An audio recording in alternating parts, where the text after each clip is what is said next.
মরহুম আল্লামা দেলোয়ার হোসেন সাঈদী রহমতুল্লাহ আলাইহি একটা কথা বলতেন, আরে ধর্ম নিয়ে রাজনীতি তো তাদেরটা নয় যারা ধর্মকে প্রতিষ্ঠার জন্য রাজনীতি করে।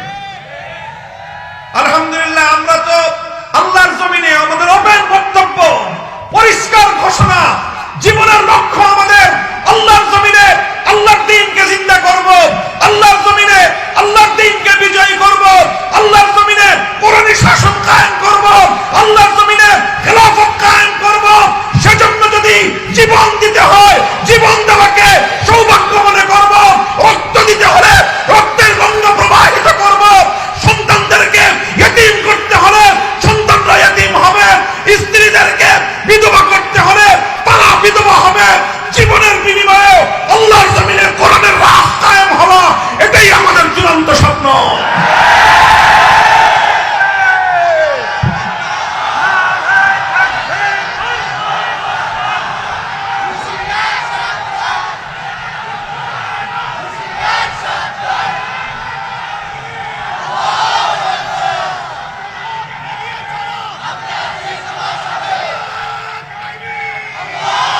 সমাজ বিনির্মাণের সামাজিক উদ্যোগকে সামনে রেখে বাইতুল হুদা জামে মসজিদ এবং এলাকাবাসীর উদ্যোগে আজকের এই তাফসীরুল কুরআন মাহফিলের সর্বশেষ অধিবেশন, এই অধিবেশনে এই পর্যায়ে আপনাদের সম্মুখে তাকরীর পেশ করছেন শাইখুল হাদিস ইবনে শাইখুল হাদিস খেলাফত মজলিসের সম্মানিত আমির, বাংলাদেশের তাওহীদি জনতার প্রাণ পুরুষ, মুসলিম কারা নির্যাতিত নেতা শাইখুল হাদিস আল্লামা মামুনুল হক সাহেব বয়ান পেশ করছেন।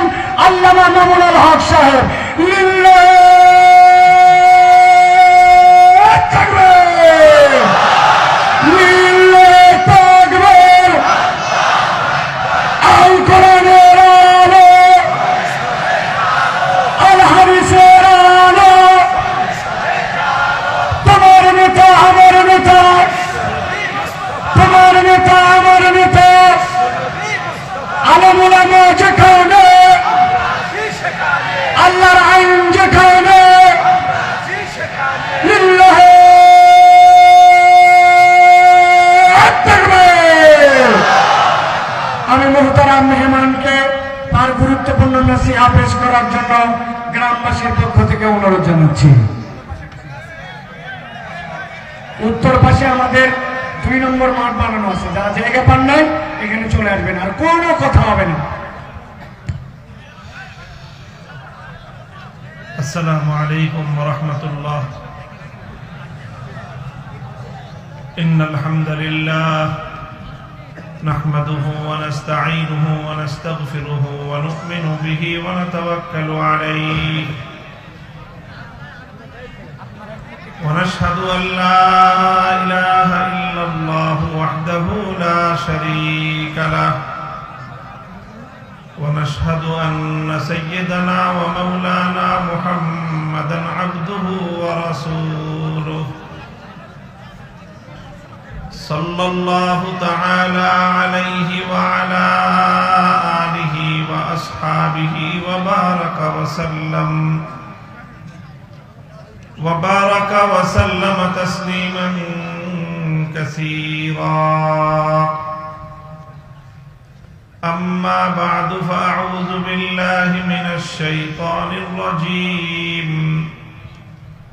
بسم الله الرحمن الرحيم.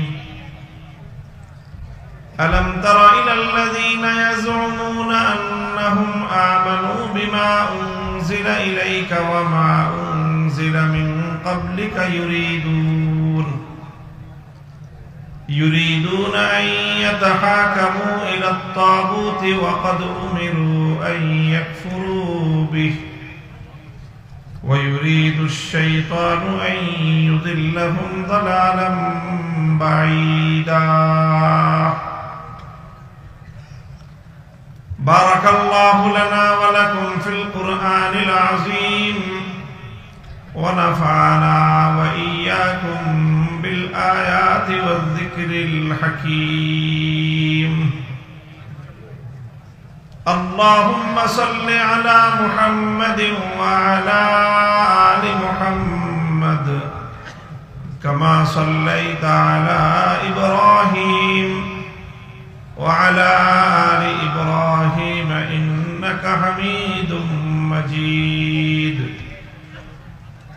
اللهم بارك على محمد وعلى آل محمد كما باركت على إبراهيم وعلى آل إبراهيم إنك حميد مجيد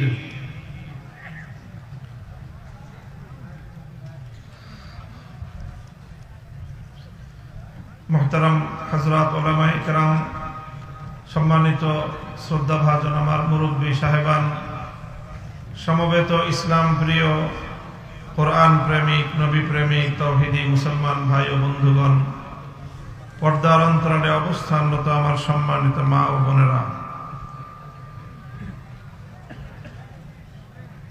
বাইতুল হুদা জামে মসজিদ প্রাঙ্গণে আয়োজিত আজকের এই ইসলামী সাহিত্য কেন্দ্রের উদ্যোগে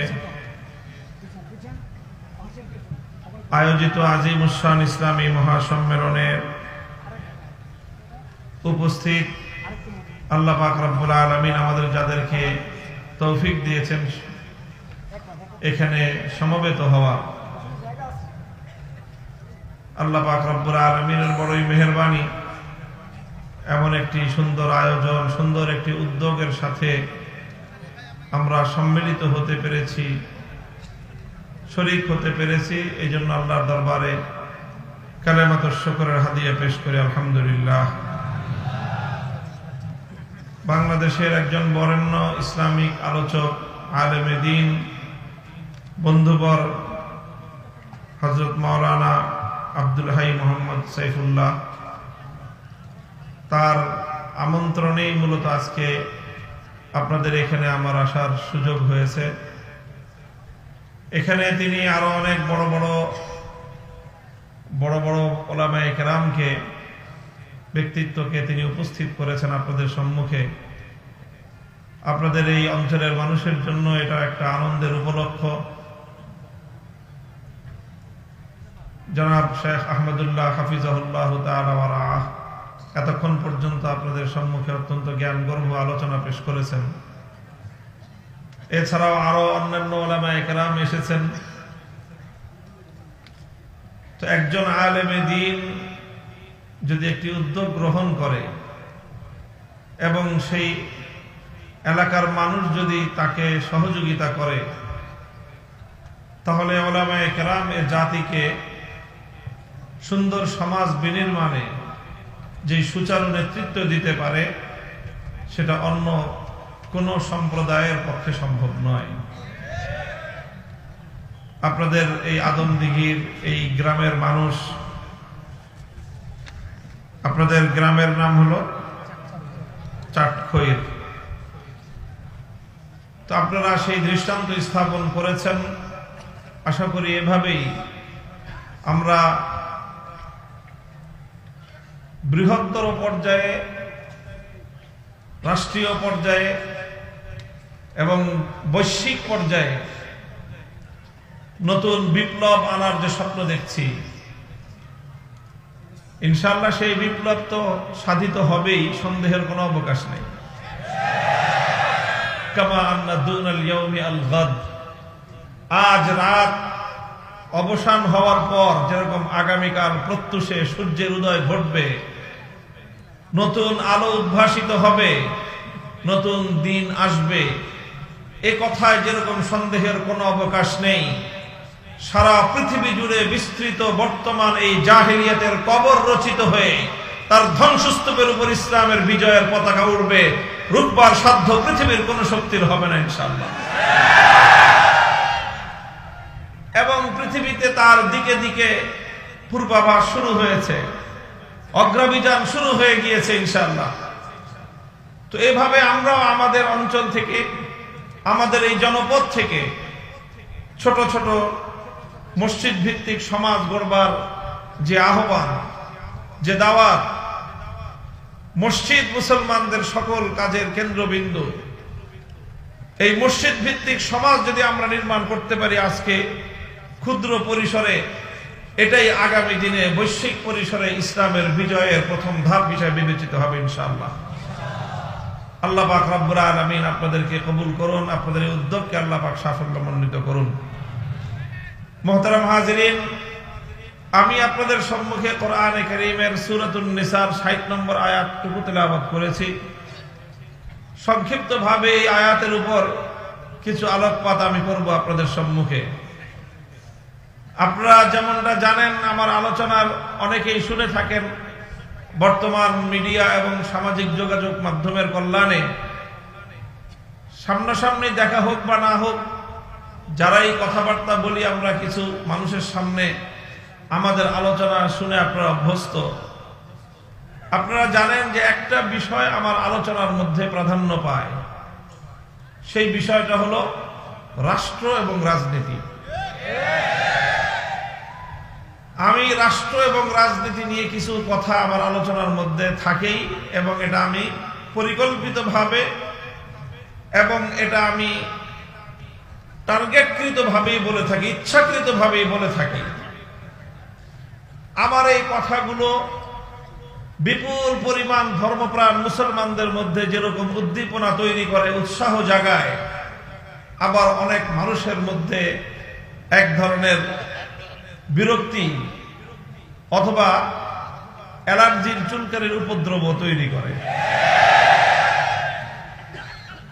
আমাদের সমাজে কিছু মানুষের মধ্যে পশ্চিমা জাহিলিয়াত, ইসলাম বিরোধী পশ্চিমা যে সমাজ ব্যবস্থা, ইহুদিবাদী যে বিশ্ব ব্যবস্থা তৈরি করা হয়েছে, তারা মানুষের মধ্যে, বিশেষ করে মুসলমানদের মধ্যে পর্যন্ত এইরকম একটা মনোভাব সৃষ্টি করতে চেষ্টা করেছে এবং অনেকাংশে তারা সফল হয়েছে। সেটা হলো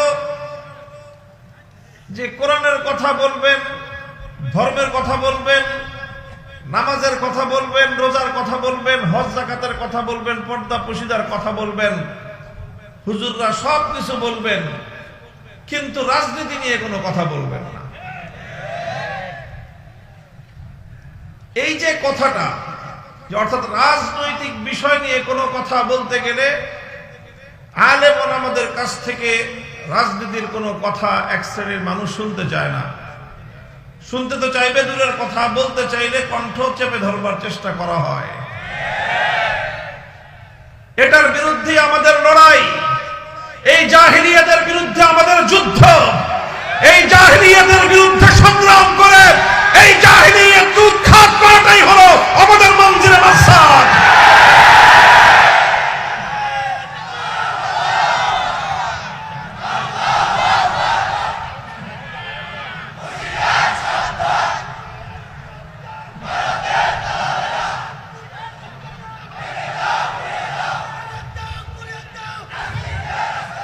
আমরা ইসলামী জীবন ব্যবস্থার প্রতিটি দিক নিয়ে কথা বলবো।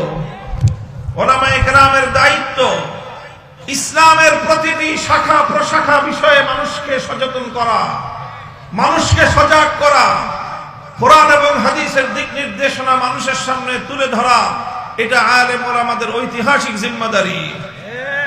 মানুষের ঈমান আকীদা নিয়ে যেমনি ভাবে তারা কথা বলবে, মানুষের ঈমান আকীদায় ত্রুটি বিচ্যুতি দেখা দিলে সেই ঈমান এবং আকীদাকে পরিশুদ্ধ করবার জন্য, মানুষের ঈমান দুরুস্ত করার জন্য মানুষকে কোরআন এবং হাদিসের দিক নির্দেশনা, ঈমান এবং আকীদার কথা তুলে ধরা আলেমদের দায়িত্ব। হালাল হারাম সম্পর্কে মানুষের মধ্যে যখন অসচেতনতা তৈরি হবে, তখন হালাল হারামের ব্যাপারে মানুষকে সজাগ করা আলেমদের দায়িত্ব। ইসলামী শরীয়তের ফরজ বিধিবিধান সংক্রান্ত বিষয়ে যখন মানুষের মধ্যে গাফলতি দেখা দিবে, মানুষকে ফরজ বিধিবিধান সম্পর্কে জাগ্রত করা, এটা আলেম ওলামাদের দায়িত্ব। মানুষের মধ্যে যদি আচার আচরণগত ভাবে, মানুষের মধ্যে পারস্পরিক মুআশারাত এবং মানুষের সামাজিক আচার আচরণের ব্যাপারে যদি ইসলামের বিধিবিধান লঙ্ঘিত হতে দেখা যায়, সেই ব্যাপারে সমাজকে, মানুষকে জাগ্রত করা, মানুষকে সচেতন করা, এটা আলেম ওলামাদের দায়িত্ব। ব্যবসা বাণিজ্যের লেনদেনের মধ্যে যদি মানুষ শরীয়তের সীমা লঙ্ঘন করতে থাকে, তখন সেই সমাজকে, সেই জাতিকে, সেই মানুষকে ব্যবসা বাণিজ্যের ক্ষেত্রে আল্লাহর হুকুম শরীয়তের বিধান মানতে উদ্বুদ্ধ করা, তাদেরকে সতর্ক করা, তাদেরকে সচেতন করা, এটা আলেম ওলামাদের দায়িত্ব। প্রতিটি বিষয়ে যেমনি ভাবে আলেম ওলামাদের দায়িত্ব, ঠিক তদ্রুপ যখন রাষ্ট্র এবং রাজনীতি ইসলামের বিরুদ্ধে পরিচালিত হতে থাকে, মুসলিম সমাজের রাষ্ট্র ব্যবস্থা যখন মুসলমানদের ঈমান হরণ করতে চেষ্টা করে, মুসলমানদের মধ্যে যখন ঈমান বিধ্বংসী কুফরি রাজনীতির মহামারী তৈরি হয়, তখন আলেম সমাজকে ঠিক একইভাবে কুফরি রাষ্ট্র ব্যবস্থা রাজনীতির বিরুদ্ধে কথা বলবার জন্য যে কোনো ঝুঁকি গ্রহণ করা, সেটাও আলেমদের ঐতিহাসিক দায়িত্ব। মুহতারাম হাজিরিন, একটু পরে তাকবীর দিবেন। আল্লাহ পাক রব্বুল আলামিন তৌফিক দান করেন। দেখেন, কথা প্রসঙ্গে কথা চলে আসে। কিছু কথা বলতে গেলে অনেক রাজনৈতিক প্রসঙ্গ আসবে। মূলত আমরা কোরআনে কারীমের প্রতিটি জীবন দর্শন যেরকম মানুষের সামনে তুলে ধরি, কোরআনে কারীমের এবং ইসলামের অন্যতম একটি গুরুত্বপূর্ণ বিধান হলো ইসলামের রাজনৈতিক দর্শন, ইসলামের রাষ্ট্র ব্যবস্থা, ইসলামের রাজনৈতিক মতবাদ। সেই কথাগুলো মানুষের সামনে বলতে হয়। আমার একটা ছোট্ট অ্যানালাইসিস হলো, আমার ছোট্ট একটা পর্যবেক্ষণ হলো, বর্তমানে মুসলিম বিশ্বের মধ্যে, বিশেষ করে আমাদের দেশে, নানাভাবে মানুষের ঈমান, আমল, আকীদা নানাভাবেই ক্ষতিগ্রস্ত হচ্ছে। নানাভাবে সিনেমা, নভেল, নাটক ইত্যাদির মাধ্যমে মুসলমানদের ক্ষতি হচ্ছে, তবে মুসলমানদের আমলের ক্ষতি হয়। চুরি, ডাকাতি, ছিনতাইয়ের মাধ্যমে মুসলমানদের ক্ষয়ক্ষতি হয়, মুসলমানদের সহায় সম্পদের ক্ষতি হয়। মাদকের করাল গ্রাস গোটা সমাজকে ছেয়ে নিচ্ছে, মাদকের দ্বারা মুসলমানদের আমল নষ্ট হয়, মাদক গ্রহণ করলে আমল নষ্ট হয়। সমাজে নানা ধরনের শিরক বিদআতের অনেক কার্যকলাপ পরিচালিত হচ্ছে।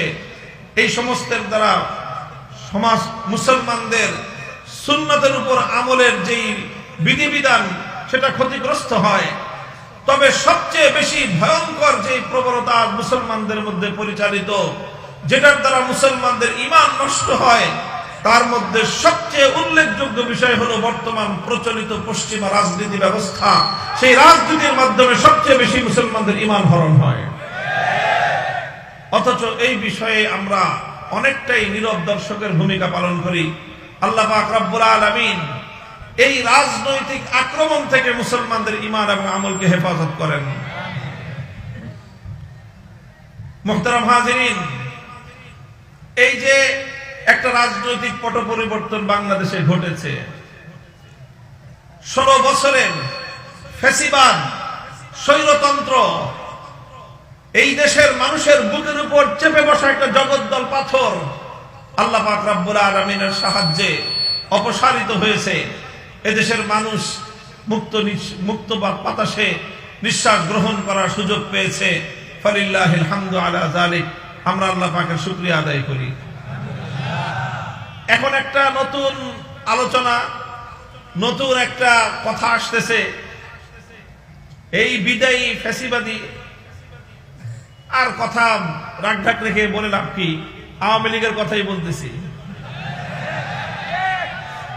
এখন অনেকে বলতেছে যে নতুন একটা আওয়ামী লীগ, পরিশুদ্ধ একটা আওয়ামী লীগকে বাংলাদেশে রাজনীতিতে আনার দরকার। অনেকে এটা আমরা বিরোধিতা করতেছি, বা অনেকেই বিরুদ্ধাচরণ করতেছে। ইনসাফের কথা হলো যে অন্য সকলের যেরকম রাজনীতি করার অধিকার আছে, আওয়ামী লীগ যদি রাজনীতি করতে চায়, তার আগে তাদেরকে বাংলাদেশের মানুষের রক্তের দাম চুকাইতে হবে। যতগুলো মানুষের, নিরপরাধ মানুষের রক্ত ঝরিয়েছে, তারা এই সব রক্তপাতের বিচার হোক। যথাযথভাবে বিচার হওয়ার পর এরপরে যদি কিছু আওয়ামী লীগ অবশিষ্ট থাকে, তারা রাজনীতি করুক, আমাদের কোনো আপত্তি নেই।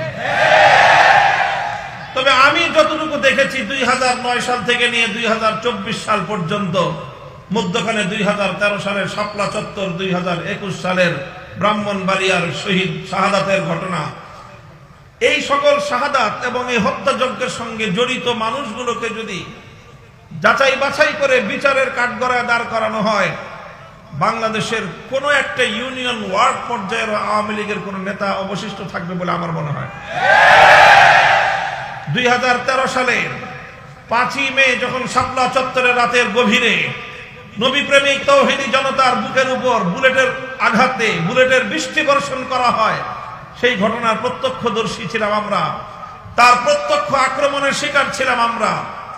রাতের বেলায় হত্যাযজ্ঞ তো হয়েছেই, এরপরে সকালে যখন এইরকম মানুষগুলো গুলিবিদ্ধ হয়ে ক্ষতবিক্ষত হয়ে রক্তাক্ত হয়ে এই মানুষ হাজার হাজার লক্ষ মানুষের জনতা যখন এইভাবে শাপলা চত্বর থেকে আমরা বিচ্ছিন্ন হয়ে গেলাম, যে যেদিকে পারলো জীবন নিয়ে পালিয়ে গেল। বহু মানুষ রাস্তায় রাস্তায় দেখেছি আহত অবস্থায়, কেউ কাউকে দুজন পাজাকোলা করে নিয়ে যাচ্ছে, কাউকে ভর দিয়ে নিয়ে যাওয়া হচ্ছে। অসংখ্য অগণিত মানুষ এভাবে যে যেদিকে পেরেছে চলেছে। রাজধানী ঢাকার এমন কোন হাসপাতাল অবশিষ্ট ছিল না যে হাসপাতালগুলোতে আহত মানুষগুলো গিয়ে আশ্রয় না নিয়েছে।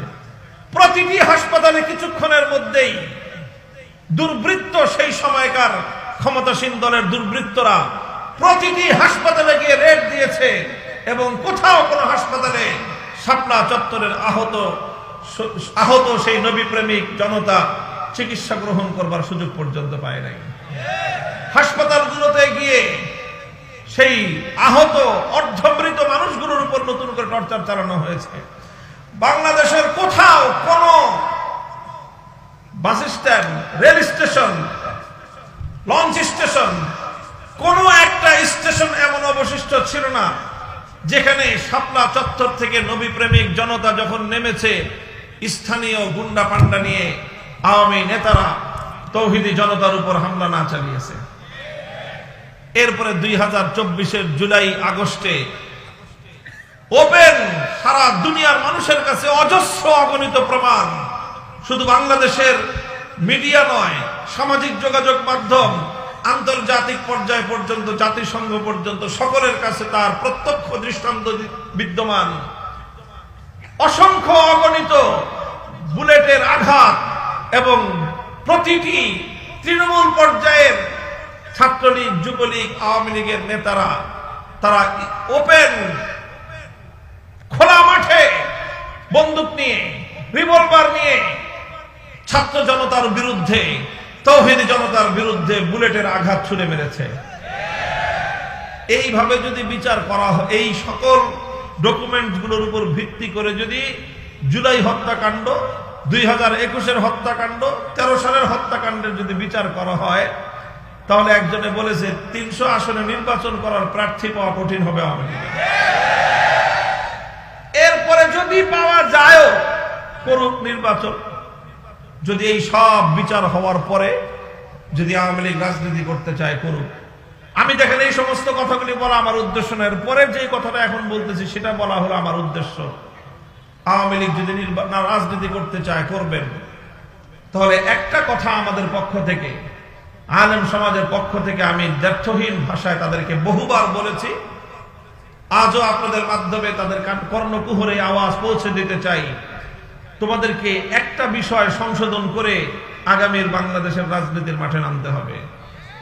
সেই বিষয়টা হলো যে আওয়ামী লীগের লোকজনের একটা স্বভাব, তারা মুসলমানরা নামাজ পড়ে, নামাজ নিয়ে আমাদের সঙ্গে তাদের খুব একটা বিতর্ক নাই, রোজা রাখে বিতর্ক নাই, ঈদের নামাজ নিয়ে বিতর্ক নাই, জানাজার নামাজ নিয়ে বিতর্ক নাই, অন্যান্য ধর্মীয় কর্মকাণ্ড নিয়ে বিতর্ক নাই।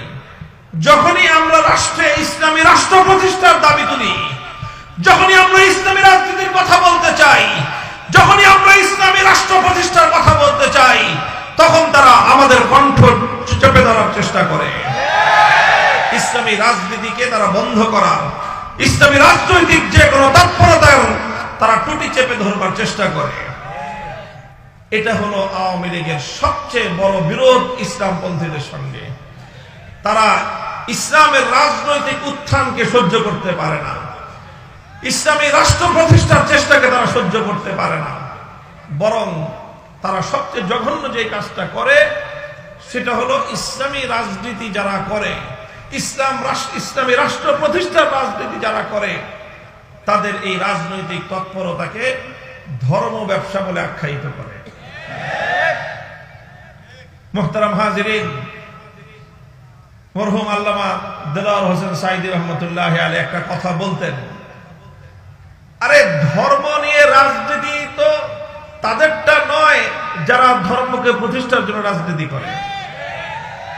আলহামদুলিল্লাহ, আমরা তো আল্লাহর জমিনে আমাদের ওপেন বক্তব্য, পরিষ্কার ঘোষণা, জীবনের লক্ষ্য আমাদের আল্লাহর জমিনে আল্লাহর দ্বীনকে জিন্দা করব, আল্লাহর জমিনে আল্লাহর দ্বীনকে বিজয়ী করব, আল্লাহর জমিনে কোরআনী শাসন কায়েম করব, আল্লাহর জমিনে খেলাফত কায়েম করব। সেজন্য যদি জীবন দিতে হয়, জীবন দেওয়াকে সৌভাগ্য মনে করব, রক্ত দিতে হলে রক্তের গঙ্গা প্রবাহিত করব, সন্তানদেরকে ইতিম করতে হলে সন্তানরা ইতিম হবে, স্ত্রীদেরকে বিধবা করতে হলে তারা বিধবা হবে। জীবনের বিনিময়ে আল্লাহর জমিনে কোরআনের রাজ কায়েম হওয়া, এটাই আমাদের চূড়ান্ত স্বপ্ন।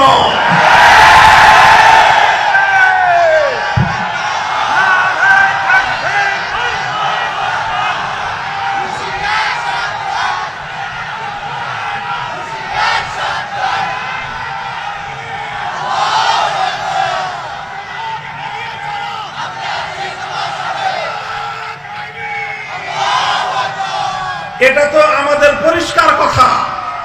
আমরা আমাদের সব কিছুর বিনিময়ে হলেও আল্লাহর জমিন আল্লাহর দ্বীনকে বিজয়ী করতে চাই, কোরআনের রাজ কায়েম করতে চাই, আমি শাসন ব্যবস্থা প্রতিষ্ঠা করতে চাই। আল্লাহর এই জমিনকে আল্লাহর আইন দ্বারা আমরা শাসিত, শাসন এবং পরিচালনা করতে চাই।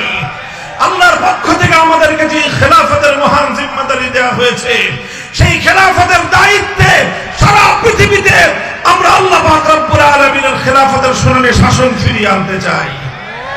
আমাদের এই কথার মধ্যে কোনো রাগঢাক নাই, কোনো রাগঢাক নাই, কোনো গোপনীয়তার কিছু নাই। এটা আমাদের ওপেন চ্যালেঞ্জ, আমরা এটাই করতে চাই। কাজেই আমরা কোরআনের জন্য জীবন দিতে প্রস্তুত। আমরা কোরআনকে তেলাওয়াত করি, আমরা আল্লাহর কোরআনকে জানার চেষ্টা করি, কোরআনের জ্ঞান অর্জন করার চেষ্টা করি, কোরআনের আহ্বান মানুষের কর্ণকুহরে পৌঁছে দেওয়ার পয়গাম নিয়ে আমরা দুনিয়াতে ফেরি করি এবং আল্লাহর কোরআনের সমাজ বিনির্মাণ করবার জন্য, কোরআনের রাজ করবার জন্য আমরা আমাদের জীবনকে বাজি লাগাই। এটা আমাদের স্বপ্ন, এটা আমাদের সাধনা, এটাই আমাদের জীবন, এটাই আমাদের মরণ। কাজেই এটা আমাদের ব্যবসা না, এটা আমাদের জীবন। আল্লাহর কোরআন কায়েম করা, রাজনীতি করা আমাদের ব্যবসা নয়, এটা আমাদের জীবন, এটাই আমাদের সাধনা। এটার জন্যই আমরা বাঁচি, এটার জন্যই আমরা মরতে চেষ্টা করি।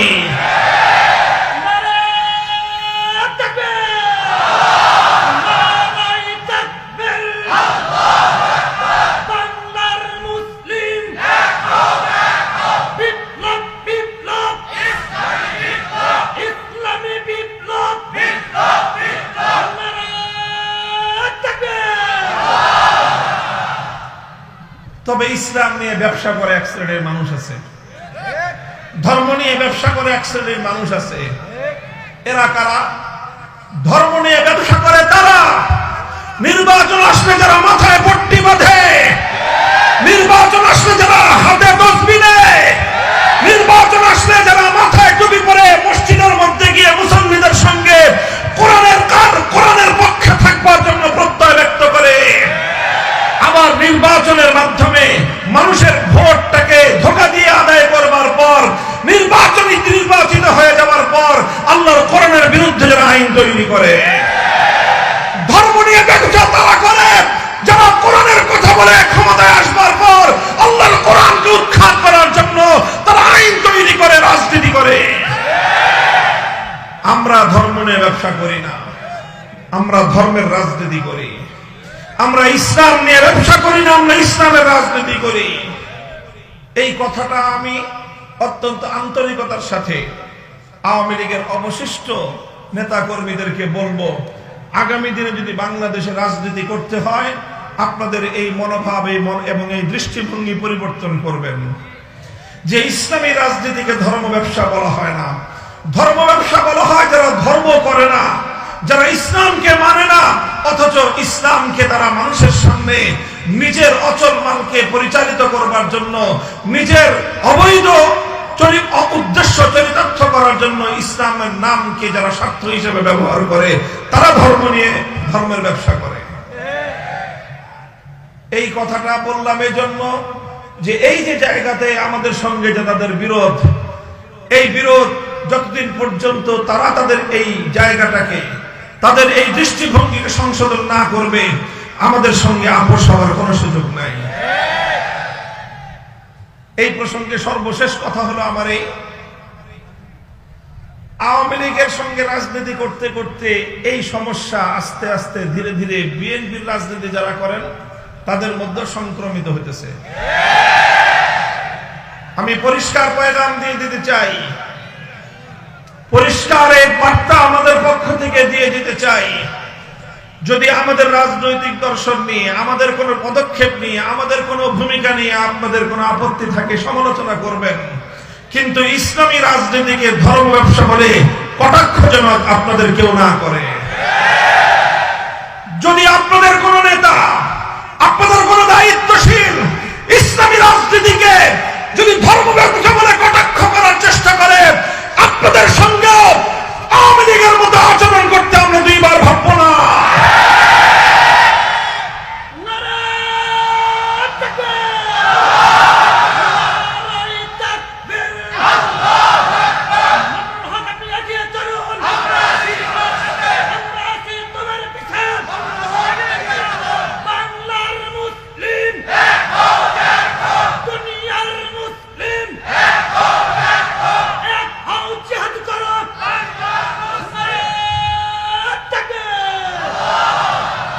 মুহতারাম হাজিরিন, কথাটা পরিষ্কার, সুন্দর একটা পরিষ্কার একটা বার্তা আমি বাংলাদেশে যারা ইসলাম বিরোধী রাজনীতি যারা করেন অথবা অনৈসলামিক রাজনীতি যারা করেন তাদের প্রতি আমাদের পরিষ্কার বার্তা।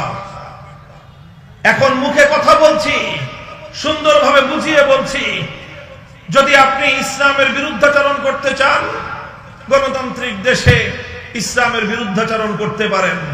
মনে রাখেন, ইসলামের বিরুদ্ধাচরণ করে কেউ ইসলামের এই আল্লাহর প্রজ্বলিত এই আলোক নিভিয়ে দিতে পারবে না।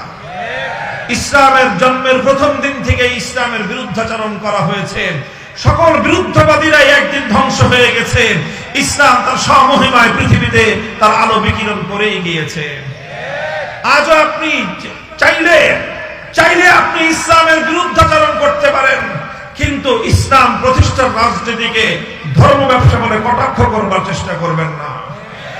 আজ এ কথা শান্ত কণ্ঠে বলছি, মনে রাখবেন, এ দেশে আমরা ধীরে ধীরে আলহামদুলিল্লাহ আল্লাহর কোরআনের প্রতি, ইসলামী অনুশাসনের প্রতি, ইসলামী শাসন ব্যবস্থার প্রতি, খেলাফতের শাসন ব্যবস্থার প্রতি, ইসলামী রাজনীতির প্রতি শুধুমাত্র আলেম সমাজ নয়, শুধুমাত্র মাদ্রাসা মসজিদের জনশক্তি নয়, প্রতিটি বিশ্ববিদ্যালয়ে, প্রতিটি ক্যাম্পাসে, প্রতিটি কলেজে, স্কুলে পর্যন্ত ইনশাআল্লাহ আল কোরআনের সৈনিক তৈরি হতে শুরু করেছে।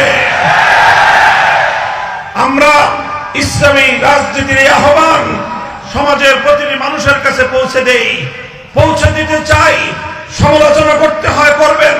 ইসলামী রাজনীতিকে ধর্ম ব্যবসা বলে আখ্যায়িত করবার, ইসলামী রাজনীতিকে ধর্ম ব্যবসা বলে কটাক্ষ করার এই আস্পর্ধা বাংলার মাটিতে বেশি দিন বরদাস্ত করা হবে না।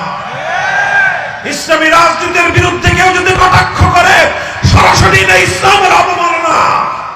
যেমনি ভাবে ইসলামের যে কোনো বিধানকে কটাক্ষ করলে ইসলামের অবমাননা হয়, ইসলামের যে কোনো বিধানকে কটাক্ষ করলে আল্লাহর অবমাননা হয়, ঠিক তদ্রুপ ইসলামী রাজনীতিকে কটাক্ষ করলে আল কোরআনের অবমাননা হয়। ইসলামী রাজনীতিকে কটাক্ষ করলে আল্লাহর অবমাননা হয়, ইসলামী রাজনীতিকে কটাক্ষ করলে ইসলামী শরীয়তের অবমাননা হয়।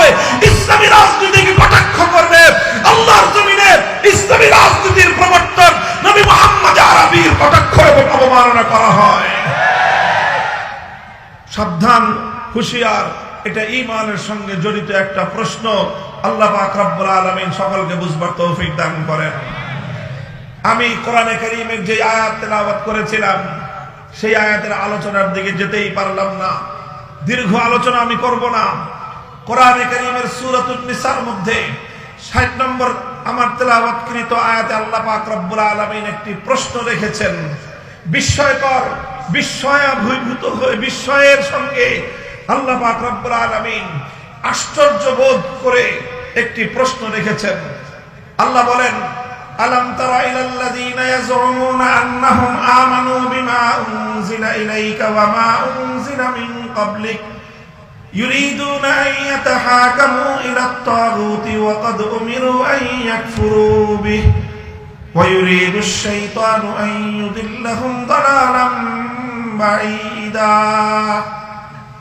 আল্লাহ বলেন যে তোমরা কি দেখেছো এক শ্রেণীর মানুষ এমন রয়েছে, তোমরা কি লক্ষ্য করো যে কিছু মানুষ এমন রয়েছে ইয়াজউমুনা আন্নাহুম আমানু, তারা দাবি করে যে তারা নাকি ঈমানদার।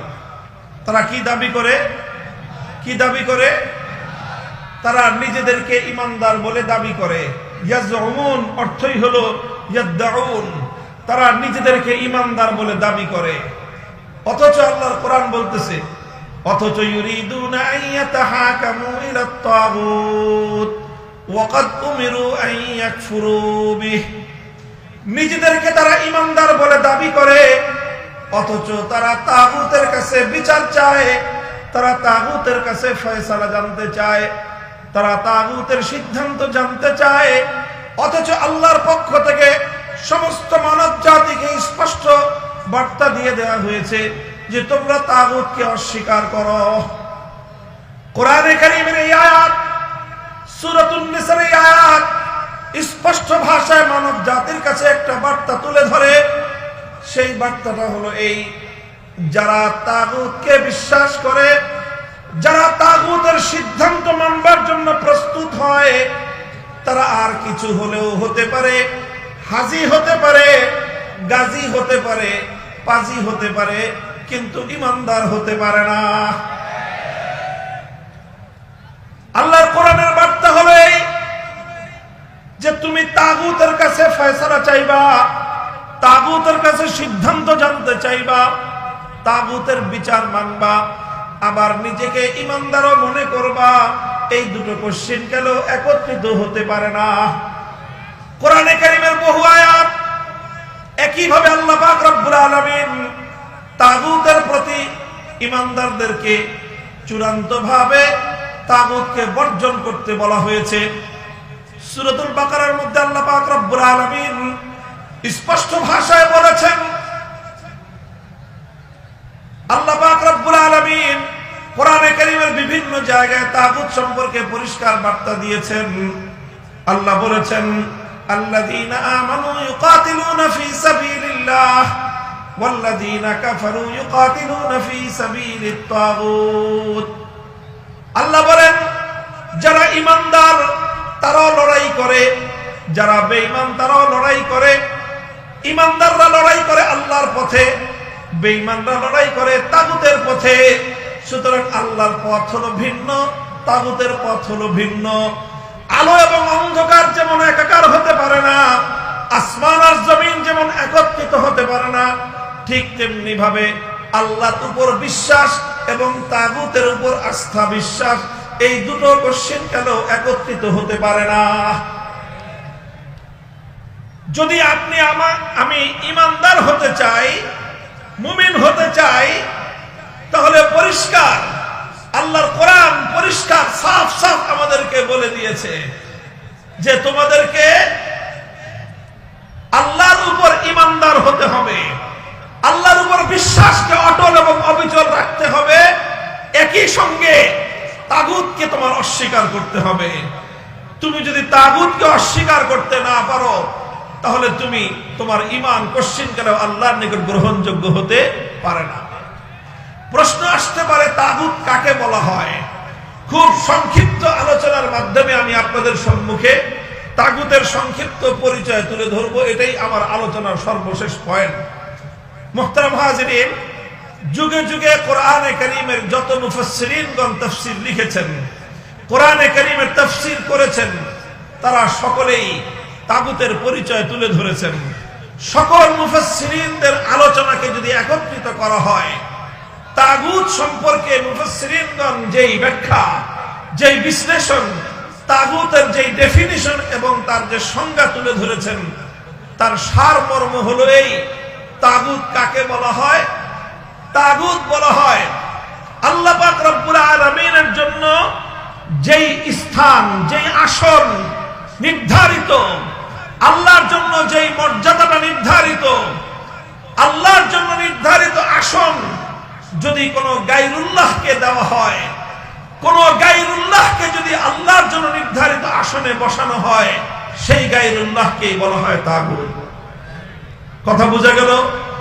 যেমন ছোট্ট একটা দৃষ্টান্ত দেই, আপনার প্রশ্নের জবাব দিয়ে দৃষ্টান্তটা বুঝতে সহজ হবে। বলেন তো, এই মহাবিশ্বের মধ্যে ইবাদতের উপযুক্ত একমাত্র কে?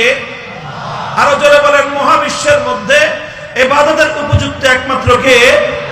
আল্লাহ। ইবাদতের উপযুক্ত একমাত্র আল্লাহ।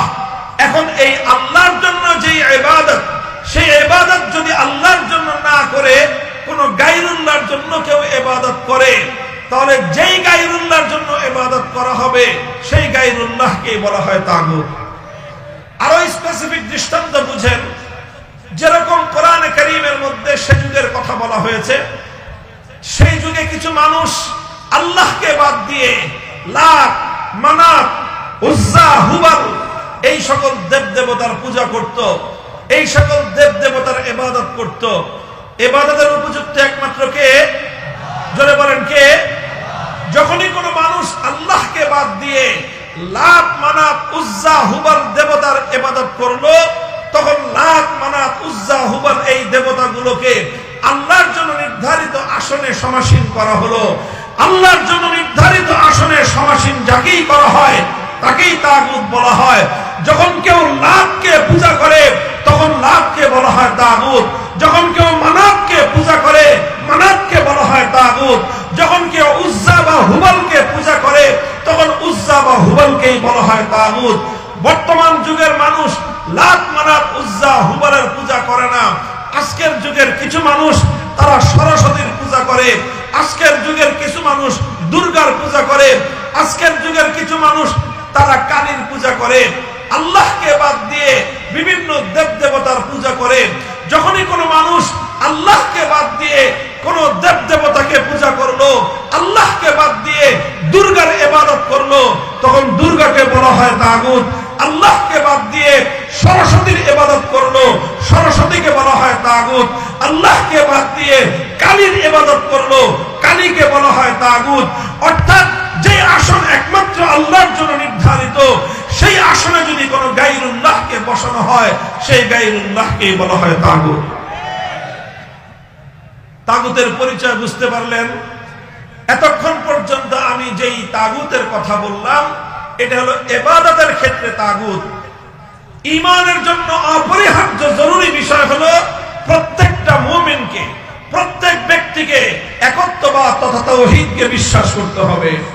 তাওহীদ হলো ঈমানের সবচেয়ে গুরুত্বপূর্ণ বুনিয়াদ। ঈমানের সবচেয়ে গুরুত্বপূর্ণ বুনিয়াদ কি বললাম? বলেন কি? তাওহীদ। তাওহীদ মানে কি? একত্ববাদ। তাওহীদ মানে কি? একত্ববাদ। এই একত্ববাদের একটা অংশ হলো তাওহীদ ফিল ইবাদাহ। ইবাদতের মধ্যে আল্লাহর একত্ববাদকে মানতে হবে। ইবাদতের একমাত্র উপযুক্ত কে? জোরে বলেন, ইবাদতের একমাত্র উপযুক্ত কে? ইবাদতের উপযুক্ত একমাত্র আল্লাহকে বিশ্বাস করা, ইবাদতের উপযুক্ত একমাত্র আল্লাহকে স্বীকার করা, ইবাদতের উপযুক্ত একমাত্র আল্লাহকে মান্য করা, এটাকে বলা হয় তাওহীদ ফিল ইবাদাহ। আল্লাহকে বাদ দিয়ে যখন কোন গায়রুল্লাহর ইবাদত করা হয়, এটাই হলো শিরক। আর যেই গায়রুল্লাহর ইবাদত করা হলো তাকেই বলা হয় তাগুত। ইবাদতের মধ্যে যেরকম তাওহীদকে বিশ্বাস করতে হয়, ঠিক তাওহীদের আরেকটা গুরুত্বপূর্ণ অংশ হলো তাওহীদ ফিল হাকিমিয়াহ। হাকিমিয়াতের অর্থ হলো এই আসমান এবং জমিন সহ মহাবিশ্বের মধ্যে মাখলুকাতের জন্য, সকল সৃষ্টি জগতের জন্য আইন তৈরি করবার, বিধান তৈরি করবার একমাত্র অধিকার কার? চিৎকার করে বলেন, এই মহাবিশ্বের মধ্যে আইন এবং বিধান তৈরি করবার চূড়ান্ত ক্ষমতা একমাত্র কার? এই মহাবিশ্বের মধ্যে ইবাদতের উপযুক্ত একমাত্র কে? ইবাদতের উপযুক্ত যেমন একমাত্র আল্লাহ, ঠিক তদ্রূপ মহাবিশ্বের মধ্যে আইন এবং বিধান তৈরি করবার একমাত্র অধিকার কার? একমাত্র অধিকার হলো আল্লাহর। ইবাদতের উপযুক্ত একমাত্র আল্লাহ। এটাকে বলা হয় তাওহীদ ফিল ইবাদাহ, ইবাদতের তাওহীদ। ঠিক তদ্রূপ আইন এবং বিধান তৈরি করবার ক্ষেত্রে চূড়ান্ত ক্ষমতা একমাত্র আল্লাহর। এটাকে বলা হয় তাওহীদ ফিল হাকিমিয়াহ, অর্থাৎ আইন তৈরি করবার, বিধান তৈরি করবার তাওহীদ। এবার আমি আপনাদেরকে জিজ্ঞাসা করি, কোন একজন মানুষ যদি আল্লাহরও ইবাদত করে আবার দুর্গারও পূজা করে, লোকটা ইমানদার না বেঈমান? একজন মানুষ 24 ঘন্টার মধ্যে 23 ঘন্টা 55 মিনিট আল্লাহর ইবাদত করলো, শুধুমাত্র 5 মিনিটের জন্য কোন গায়রুল্লাহর ইবাদত করলো, কোন দেবতার পূজা করলো, আপনারা বলেন দেখি লোকটা ইমানদার না বেঈমান? কারণ কি? সে তো 23 ঘন্টা 55 মিনিট অথবা 23 ঘন্টা 59 মিনিট সে একমাত্র আল্লাহর ইবাদত করলো, আর 1 মিনিট শুধুমাত্র আল্লাহকে বাদ দিয়ে কোন গায়রুল্লাহর ইবাদত করলো। এরপরে কি লোকটা ইমানদার থাকতে পারে? কেন থাকতে পারবে না? কারণ ঈমানের সঙ্গে কোন শিরক গ্রহণযোগ্য হতে পারে। মুহতারাম হাজিরিন, কথাটা এই জায়গায় একটু লক্ষ্য করে বুঝুন, একটু মনোযোগ দিয়ে বোঝার চেষ্টা করুন। বড় এক ভয়াবহ বিপদের মধ্যে মুসলিম উম্মাহকে নিমজ্জিত করে দেয়া হয়েছে। ইসলামী রাজনীতি নিয়ে কোন কথা বলি, রাজনৈতিক বিষয় নিয়ে জন্যই কথা বলি, কারণ রাজনৈতিক কুফরি মতবাদের মাধ্যমে লক্ষ কোটি মুসলমানদের ঈমানকে যেভাবে হরণ করা হচ্ছে, অন্য কোন কার্যকলাপের মাধ্যমে এই পরিমাণ মুসলমান